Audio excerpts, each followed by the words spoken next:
दोस्तों अस्सलाम वालेकुम।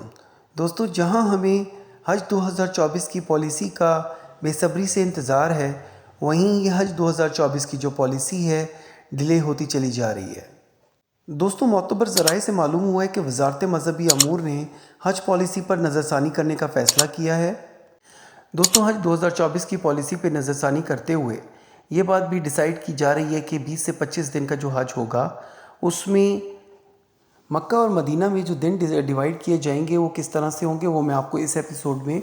आगे जाके बताऊंगा। हज के जो मखसूस अय्याम हैं उसमें जो मकतब एलोकेट होगा वो किस तरतीब से होगा वो मैं आपको बताऊंगा, और उसमें क्या क्या सहूलियात होंगी वो भी मैं आपके साथ जिक्र करूंगा। इसके अलावा दोस्तों मैं आपको बताऊं कि जो गवर्नमेंट है इसको शदीद डॉलर्स की कमी का सामना है, तो उसको सामने रखते हुए कुछ तजवीज़ सामने आई हैं वो मैं आपके साथ शेयर करूंगा। इसके अलावा भी वजारत की तरफ से कुछ तजवीज़ सामने आई हैं, इंस्ट्रक्शन सामने आई हैं जो वजारत चाहती है कि वो इम्प्लीमेंट हो, तो वो भी वफाकी काबीना के सामने रखी जाएंगी, तो वो भी मैं आपके साथ शेयर करूँगा। अगर चैनल पर पहली बार आए हैं तो सब्सक्राइब करके बेल आइकन प्रेस करें और रहें हज 2024 की हर खबर से बाखबर। इस दफ़ा जो पाकिस्तान को हज कोटा सऊदी अरब की तरफ से मिला है वो तकरीबन 1,79,210 है, जिसमें से नाजरीन आप पहले ही जानते हैं कि उसमें से 50% हज कोटा गवर्नमेंट स्कीम और 50% प्राइवेट हज स्कीम के तहत रखा जाता है। नाजरीन 2023 से पहले ये टोटल कोटा पाकिस्तानी रुपए में इसकी अखराजात गवर्नमेंट को जमा कराने पड़ते थे, लेकिन पिछली दफ़ा चेंज उस वक्त आया कि जब गवर्नमेंट को शदीद डॉलर की किल्लत का सामना करना पड़ा,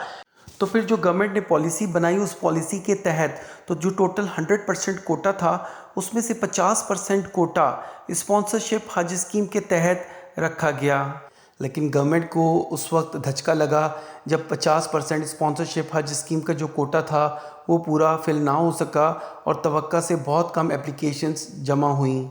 जिसकी वजह से गवर्नमेंट ने इस दफ़ा जो स्पॉन्सरशिप हज स्कीम सरकारी हज स्कीम के तहत 10,000 कोटा रखा था। लेकिन अगेन फाइनेंस डिवीज़न की सिफारिश पर अनवारुल हक काकड़ साहब ने हिदायत की है कि ये 10,000 जो कोटा है इसको बढ़ाकर 25,000 कर दिया जाए, यानी 64,605 आज़मीन हज सरकारी हज स्कीम के तहत और 25,000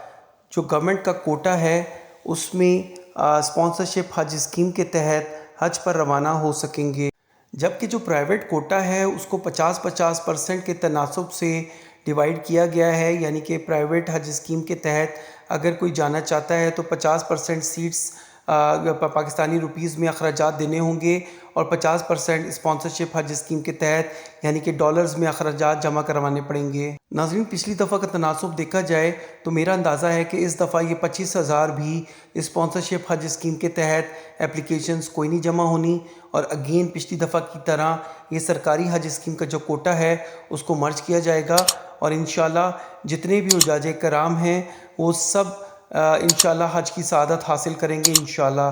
कमेंट में आप लोग भी इंशाल्लाह कह दीजिएगा। दोस्तों अगर मैं आपको बताऊं कि पिछली दफ़ा 2023 में पाकिस्तानियों को मकतब डी दिया गया था जो तकरीबन 4 से 5 किलोमीटर दूर होता है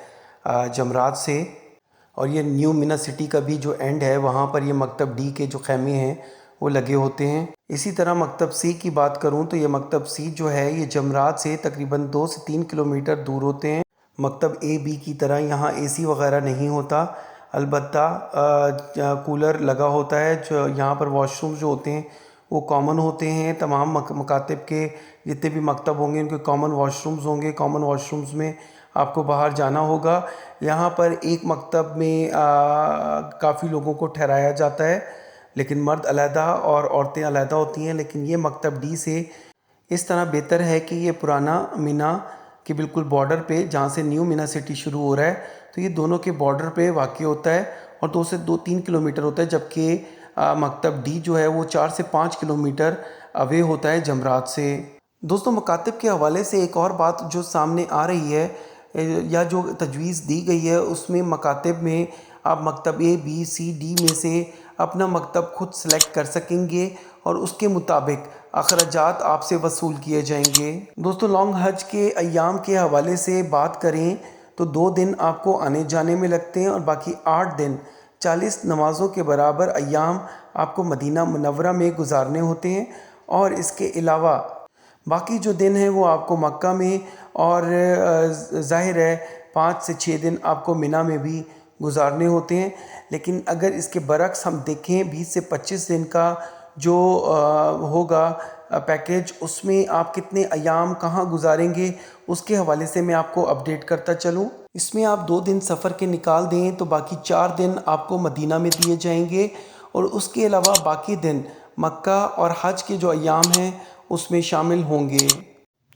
اس کے علاوہ 40 دن کا جو پیکیج ہے اس میں ایک اور تجویز جو سامنے آ رہی ہے کہ مدینہ میں جو 8 دن کا قیام ہے اس کو اگر آپ ریڈیوس کرتے ہیں، اس کو کم کرتے ہیں، 4 دن پہ لے کر آتے ہیں، تو تب بھی آپ سے جو اخراجات ہیں اس کی مد میں آپ کو رعایت دی جائے گی۔ دوستوں، ایک اور تجویز جو سامنے آئی ہے، اس میں کہا گیا ہے کہ پہلی مرتبہ پاکستان کے سبز رنگ اور پرچم کی شناخت پر فوکس کیا جائے گا۔ خواتین کا یونیفارم ہوگا اور ان کا سبز اسکارف اور سبز بیلٹ ہوگی جس پر پاکستانی پرچم آویزاں ہوگا۔